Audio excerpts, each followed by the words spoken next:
একটি ছোট গ্রামে রহিম নামে একজন কৃষক থাকত। তার জীবনে ছিল শুধু কষ্ট আর পরিশ্রম। কিন্তু সে সবসময় বলতো, একদিন আমার জমিতে সোনার মতো ফসল হবে ইনশাআল্লাহ। এই বছর বৃষ্টি একদম হয়নি। মাটি শুকিয়ে গেছে, ফসল নষ্ট হয়ে যাচ্ছে। গ্রামের সবাই হতাশ হয়ে পড়ে।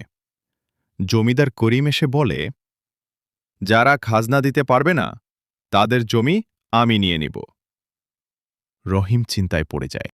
এক রাতে রহিম মাঠে বসে কাঁদছিল। হঠাৎ এক বৃদ্ধ মানুষ আসে।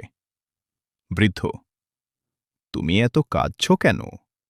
রহিম, আমার ফসল নষ্ট হয়ে যাচ্ছে, আমি শেষ হয়ে যাব। বৃদ্ধ হাসে। বৃদ্ধ, মাটি শুধু পানি চায় না, ভালোবাসাও চায়। বৃদ্ধ রহিমকে কিছু ছোট বীজ দেয়। বৃদ্ধ, এই বীজগুলো যত্ন করে লাগাও, কিন্তু মনে রেখো, রাগ, লোভ আর ঘৃণা জমিতে ঢুকতে দিও না।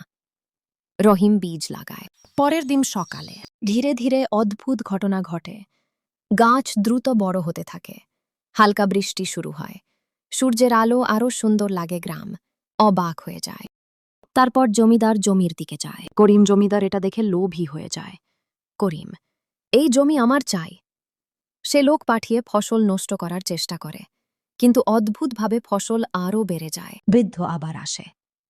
তুমি সঠিকভাবে কাজ করেছ, এখন এই ফসল তোমার পরিশ্রমের ফল। রহিম বুঝতে পারে এটা আসলে জাদু না, তার পরিশ্রম আর সততার ফল। রহিমের জমি পুরো গ্রামের সবচেয়ে সুন্দর ফসলে ভরে যায়। জমিদার করিম লজ্জিত হয়ে যায়।